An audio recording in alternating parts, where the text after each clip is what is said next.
Hi, my name is Constantine Louloudis. I am here at Wetherby today speaking as part of their Teddy Talk series to celebrate the 75th anniversary of the school. And I was speaking to the boys a bit this morning about my experience as an Olympic athlete in rowing, going to the London Olympics and the Rio Olympics, and also a little bit about how the school has changed since my time here, and also about how the respects in which it's just the same.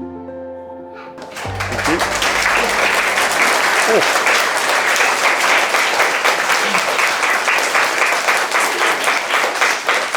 No problem.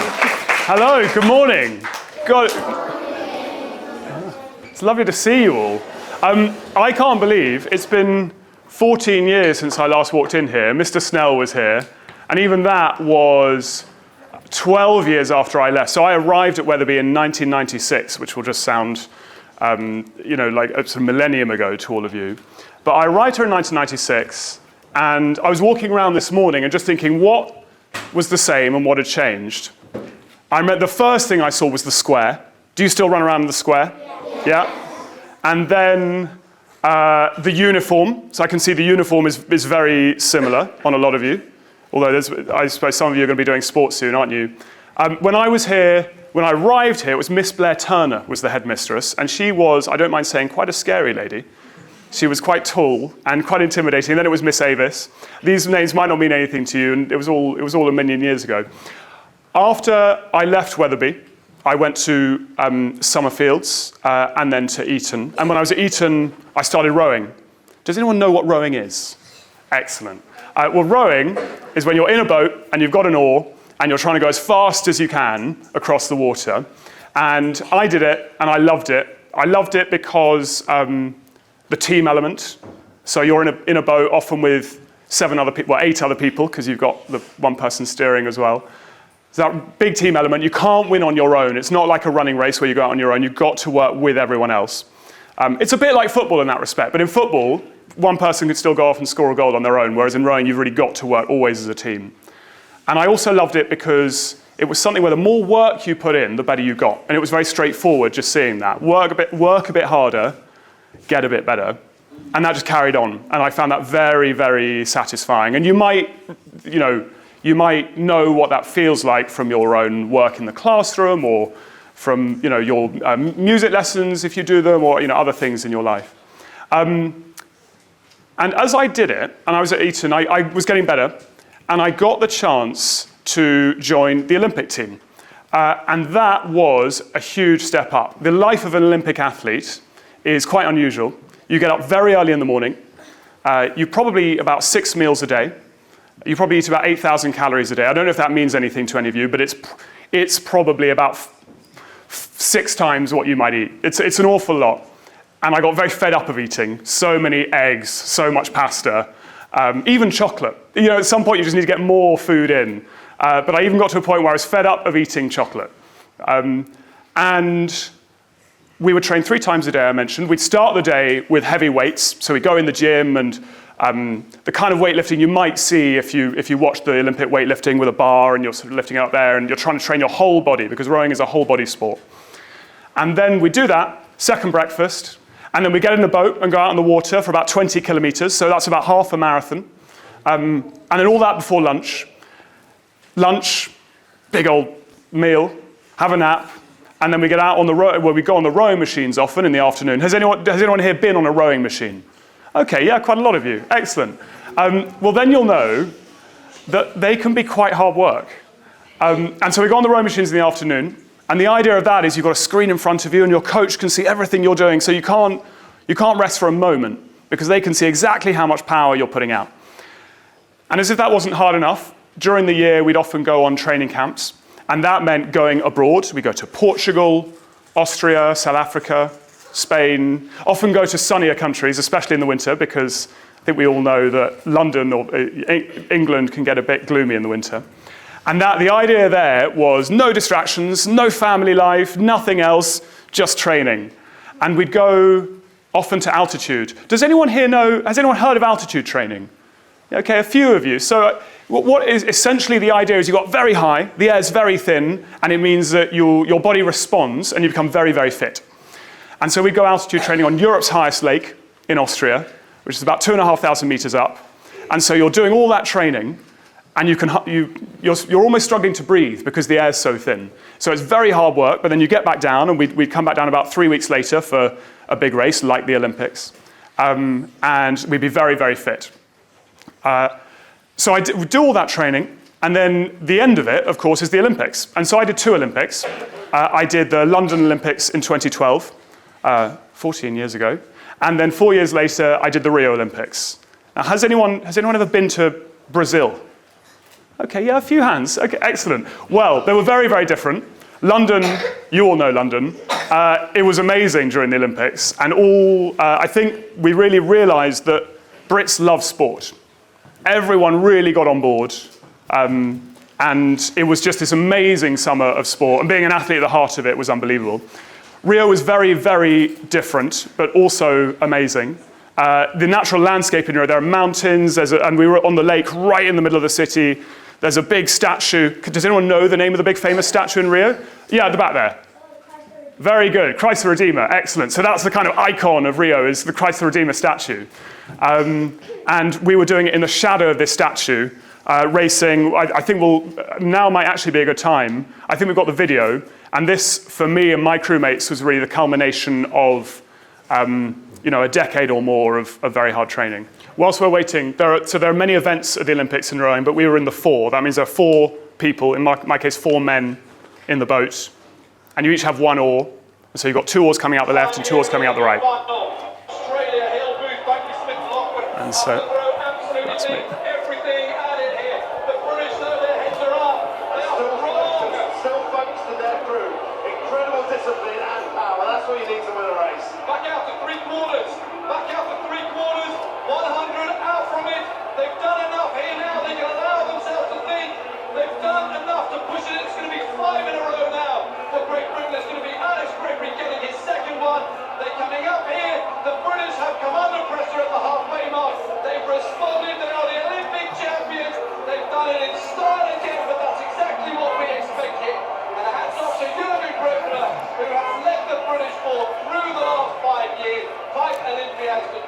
Now, it all looks very easy when you just see the last 40 seconds. But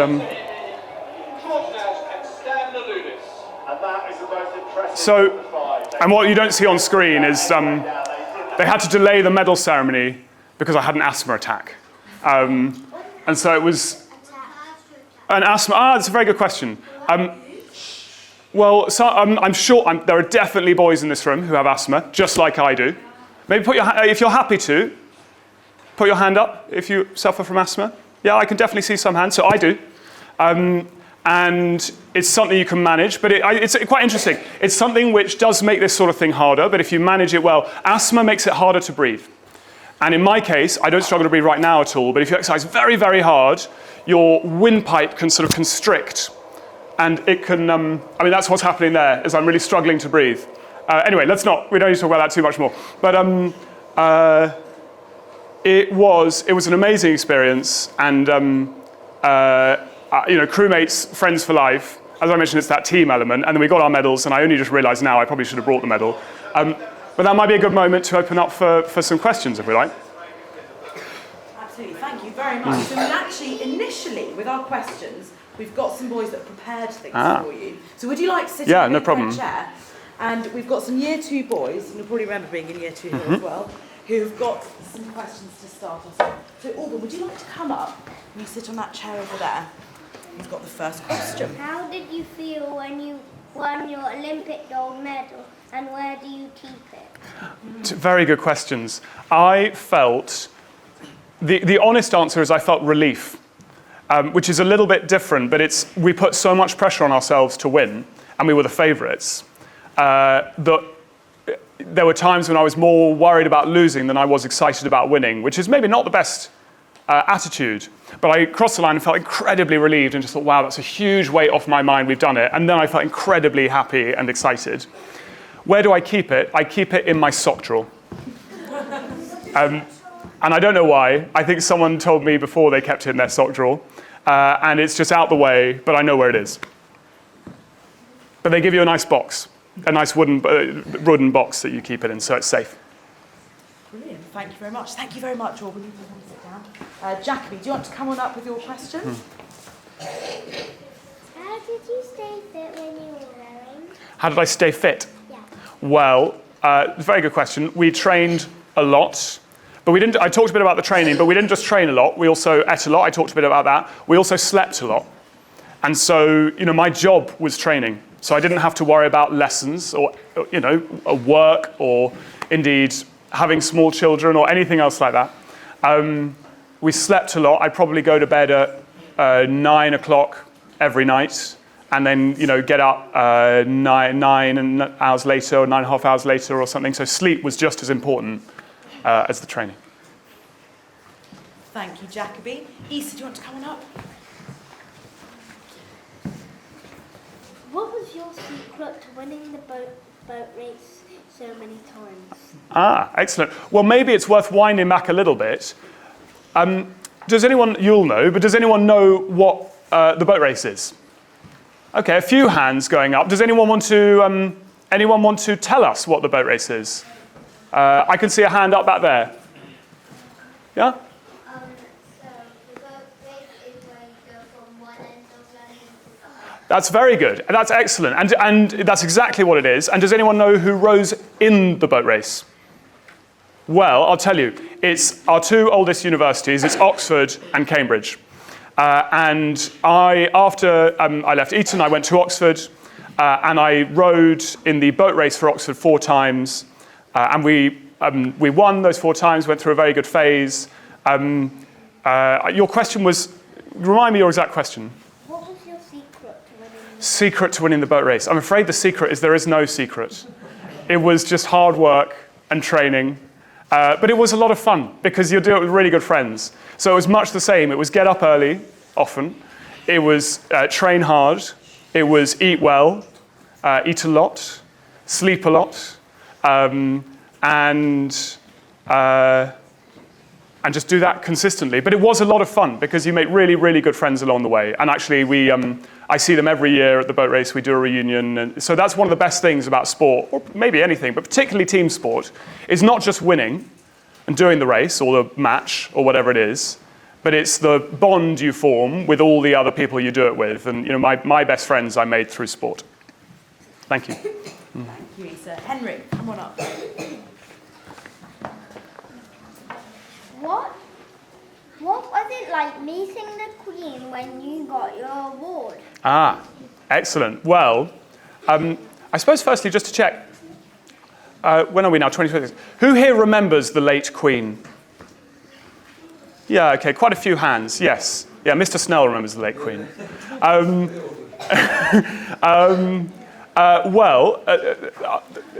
Late Queen Elizabeth II died 4 years ago now. She'd been on the throne for over 70 years, unbelievable. And I was very, very, very lucky that all the gold medalists were awarded an MBE, which is an award that some people sometimes get from the Queen, from the British state.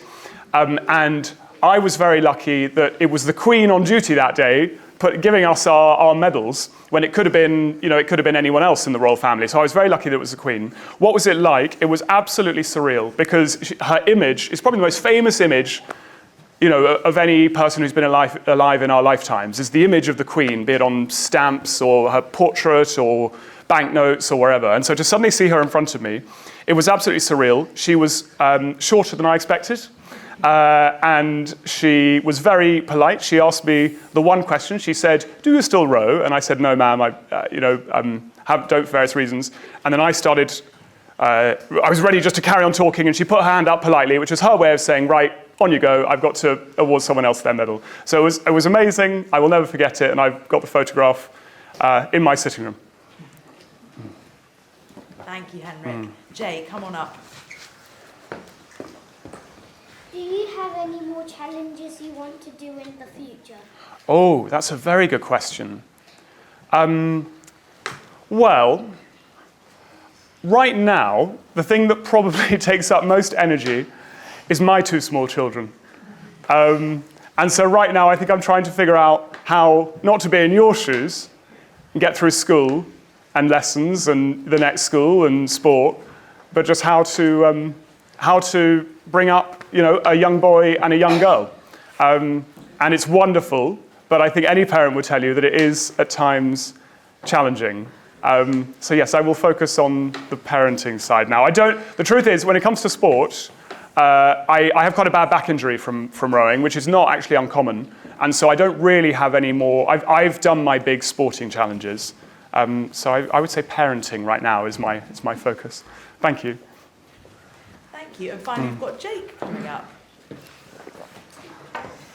Are you still friends with the boys you went to Wetherby with? That's a very good question. The answer is yes. I am still friends with a few of them. My father is Greek. My family are Greek, and there was another boy here who was Greek when I was here, and we're very good friends still. He got married last year, and I was at the wedding. And there are others as well who... The one challenge is people move all over the world. I can think of another friend who now lives on the east coast of the US, and we'll probably see each other for a drink at Christmas.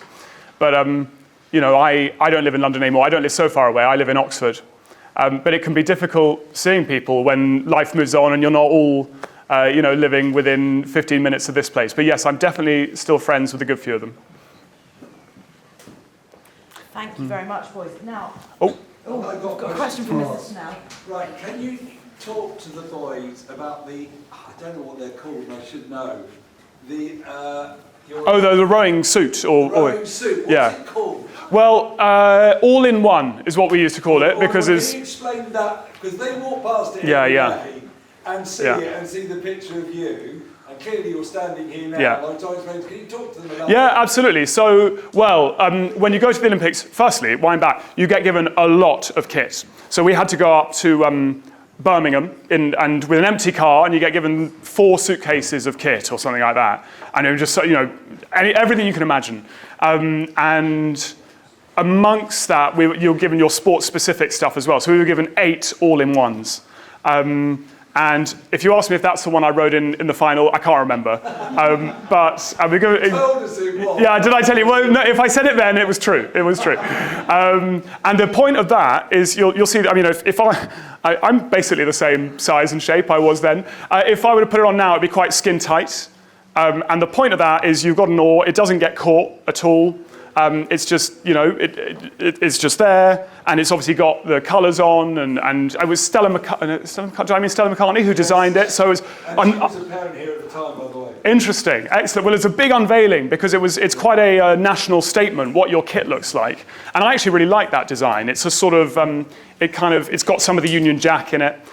So yes, we were given those, and. Yeah, the idea is it's skin tight and you can row without getting the oar caught. It's different in some other sports. In some other sports, it's about being aerodynamic. In rowing, that doesn't really matter as much for various reasons. You're not going as quickly as you would in cycling, and so it's just about being skin tight. I've got another question for you. Boys, can you listen to this? When you were at Oxford, you clearly had to balance working, doing your degree, which is like boys doing, working towards your exams or working towards something, and playing a lot of sport, or rowing, right? Yeah. Co-curricular activities. So what I asked Mr. Louloudis is, how do you balance working really hard to achieve the best, and doing lots of fun things in and outside school, co-curricular activities? Can you give them any advice on that? Yes, okay. It'd be very helpful for some of them to listen how you can make both work hand in hand. Yes. Well, I actually found they were very complementary. Doing one helped with doing the other. I had a lot of friends who didn't do sport or didn't, do a lot outside their academic work, and it's quite easy to waste time if you've just got a big empty day and in front of you. Whereas if you've got, training between 7 and 8 a.m. and then between 5 and 6 p.m. or whatever it is, it gives your day structure. It mixes it up because no one can sit from dawn till dusk just with books and doing work. You've got to mix it up. So I loved the combination. I found it gave me discipline where I didn't always have it otherwise. And exercise is really good for you, even if you don't. Even if you're never going to, compete at a high level, doing some exercise is good for you. And so I think it's probably relevant, even if you're not looking to go and compete at a very high level. But it certainly was tiring, and you have to, routine. Routine is really helpful. If every day you do it a certain way, it becomes much easier to repeat rather than being, having to make it up as you go along. I don't know if that's at all helpful. Thank you very much. Now, I think we've probably got a couple of minutes for maybe 2 or 3 more questions from the boys. I can see hands that are desperate to be put up. Now, it might be you've got questions about the rowing and things that Constantine Louloudis has said. It might be you've got questions about Wetherby. So I don't know if you want to choose a couple. Well, yes, okay. This boy's had his hand up. What, sorry? What's a throne? What's a throne? A throne. Did I mention the throne? Oh, did I use that word? Yeah. So, well, maybe I mentioned that in the context of the Queen. The throne is the chair that the King or Queen sits on. And I suppose the Queen might have stood up from the throne to give me my medal. Shall I choose?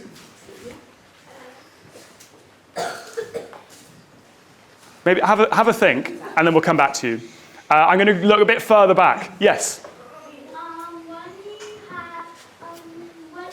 did you see the Queen and how many gold medals does she have? I saw the Queen at Buckingham Palace, at the big stateroom, right in the middle of the palace. There are no windows. It's just in the middle of the building, and lots of red chairs and lots of gold. I've won 1 gold medal. That was Rio, the one we just saw, and I've won a bronze medal, and that was at the London Olympics. Let's see. Yes. Are there any other sports? Any other sports I did? I like lots of sports. What sports I like to do. Nowadays it's a bit less team sport because it's a bit harder, but I love cycling and running. I love football if I ever get the chance to play it. Which football team do you support? Oh, I'd probably say Chelsea. But,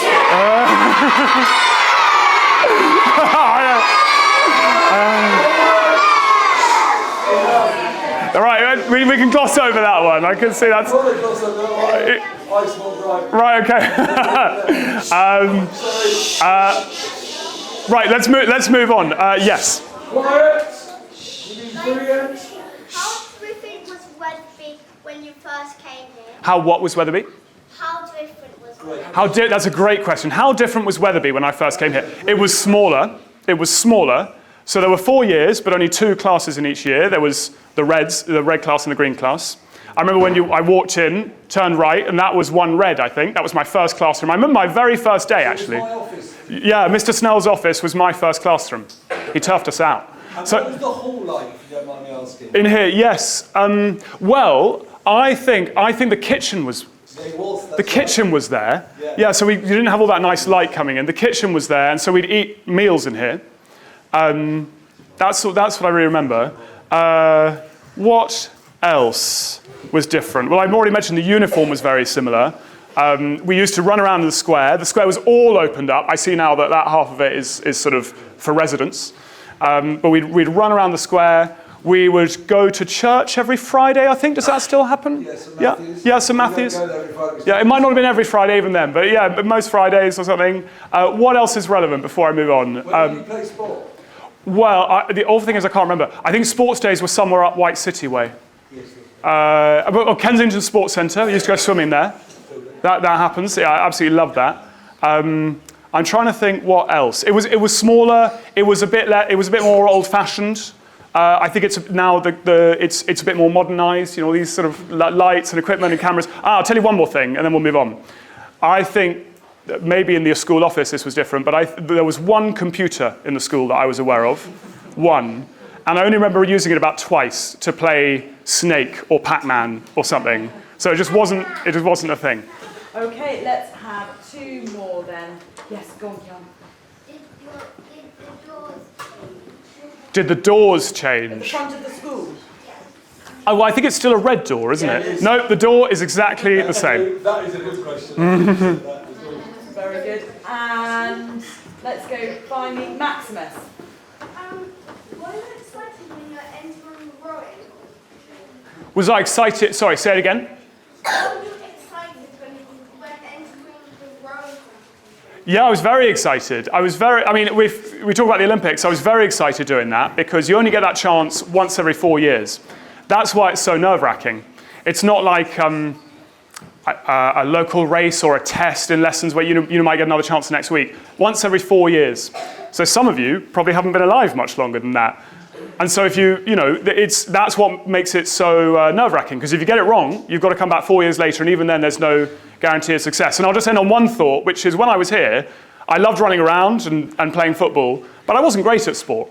And so even if you're not the best at football, running, swimming, it doesn't mean you won't find something. It doesn't mean you won't find something you really enjoy and excel at. Brilliant. Thank you so much. I know we've still got so many questions we could ask, but we would be sitting here for a long time otherwise. So I think firstly what we all need to say to Constantine Louloudis is a huge thank you. You're welcome.